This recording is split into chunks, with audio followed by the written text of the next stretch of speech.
Hey there, did you know that expensive skincare equipment is actually keeping people from starting their DIY skincare journey? Like this, it's over $200. But what if I told you that you probably already have everything you need right in your kitchen? Hi, I'm Erin with Sunstar Savory, and after 5 years of making handmade soap and running my own skincare business for the past 3 years, I've discovered that the best tools aren't always the fanciest ones. Today, I'm going to show you 5 kitchen tools that will save you at least $50 on specialized equipment to get you started making amazing DIY skincare products right away. So let's dive in. When I first started making soap 5 years ago, I thought I needed all this fancy equipment. This one was one I really wanted. But as my hobby grew into the business it is today, I realized that simple kitchen tools not only work just as well, but they're actually what I still use in my products, including my best sellers. The key is knowing which tools to use and how to properly sanitize them to keep your skincare creations safe and effective. So, we already talked about the scale. That was in our last video. So if you missed all of that, go back and watch it. Our next ones. You need something to cut your soap with, right? This is more fancy than some people have, but I did get it off of Amazon. It's a soap cutter. You also need gloves. Not necessarily a kitchen item, but you definitely need them. You can find them almost anywhere. And I mean, if you have kitchen gloves that you don't use for washing dishes, you can always use those too. The next thing, and probably the most that I have, are containers. Now, I used to start with glass containers, and I still love them, but they're heavy, and I make bigger batches than I used to. But when you're first starting off, if that's what you've got, is Pyrex, use it. Now, for my skincare, I use smaller glass, or you can use some plastic, as long as it is rated 5. I have plenty of those. This is a more specialized for like soap, so you can get down deeper into your molds, but you don't necessarily have to have it. Honestly, I just grabbed a huge pack of these. Look, I keep them over here. Next is spatulas. Yes, you need them.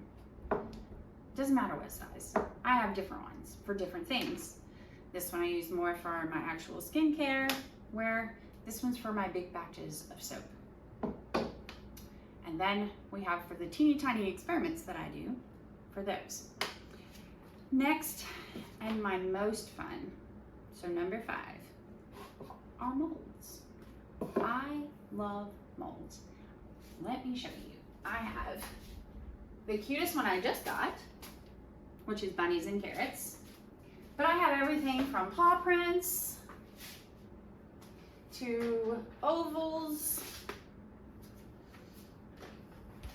to the pumpkin one that, if you watched my first video, we did that. And then you just pop them out. And look at how cute that is. Absolutely adorable. And now it gets to go sit and on the curing rack.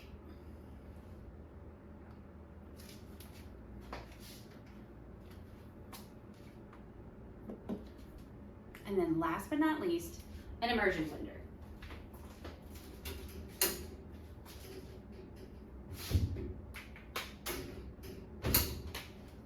You don't need something that's super fancy, just something that will fit in to any of your things and blend.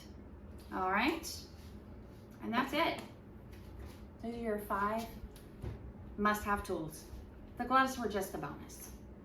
Okay, so before we wrap up, let's talk about sanitation, because you don't want to use this if you've been using it to make bread. Now granted, this is not an actual bread mold, but you get my point. You don't want to use any of this if you're using it for food. Don't cross-contaminate. You should sanitize everything before you use it. A lot of times I don't video that. So, but I do carry, I think it's right here, 70% alcohol. I spray everything with it before I use it and then let it air dry. If you don't have a shop like I do, then you need to keep it in a separate place, all of your stuff.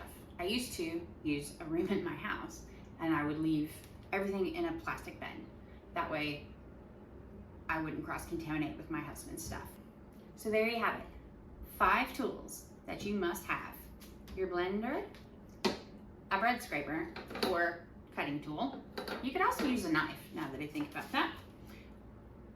But again, don't cross-contaminate. Molds, containers, and spatulas. Remember, you don't need fancy tools to start off with. I've been making for over 5 years and I still use a lot of this stuff. If you found this video helpful, please hit the like button. Don't forget to subscribe so you can keep up with all the fun stuff I'm going to be doing. Can't wait to see you in the next video. Bye!